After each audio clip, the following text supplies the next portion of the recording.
Jaipur highway की काली रात, LPG tanker हादसे की दर्दनाक कहानी।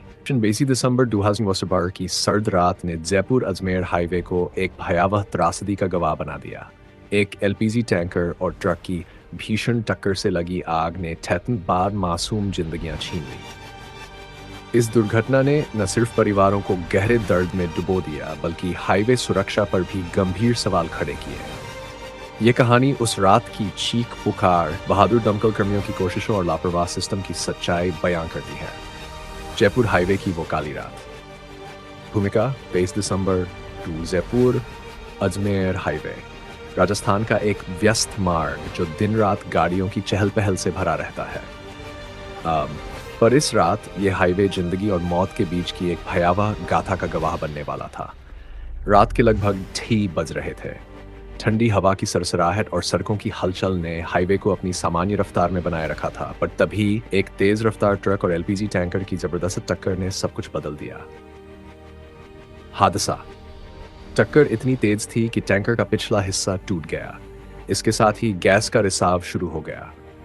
कुछ ही पलों में गैस ने आग पकड़ ली और एक जोरदार धमाका हुआ। हाईवे पर हर तरफ आग की लपटें फैल गई। इस हादसे में कुल 14 लोगों की जान चली गई। कुछ गाड़ियां जो टैंकर के पास से गुजर रही थीं, बिना आग की चपेट में आ गईं। गाड़ियों में बैठे लोगों को बाहर निकलने का मौका तक नहीं मिला। हादसे की भयावहता इतनी थी कि लपटें आसमान तक उठ रही थीं और घटनास्थल से कई किलोमीटर दूर तक धुएं का गुबार देखा गया। चीख पुकार और अफरा तफरी।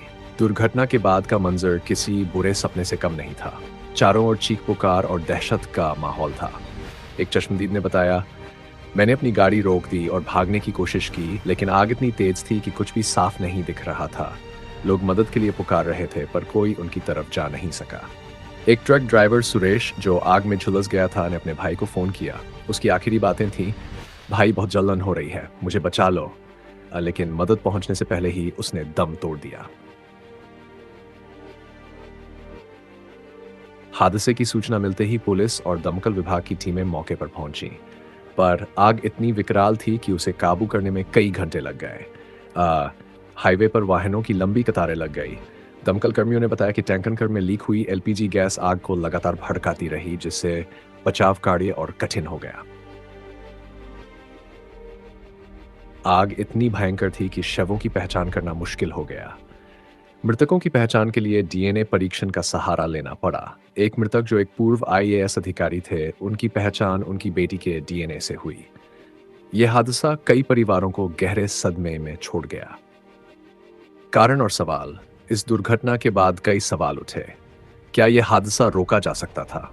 क्या हाईवे पर पर्याप्त सुरक्षा उपाय मौजूद थे? विशेषज्ञों का कहना था कि हाईवे पर निर्माण कार्य अधूरा था और सड़कों पर अचानक कट्स थे।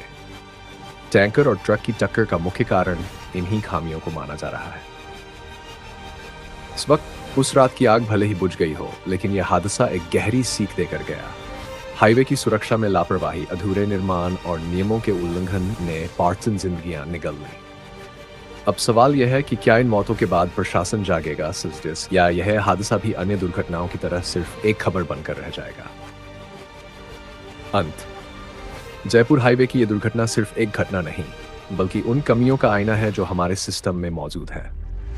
वह रात तो बीत गई, पर उस रात की चीखें और जलती हुई लपटें आज भी लोगों के दिलों में ताजा है।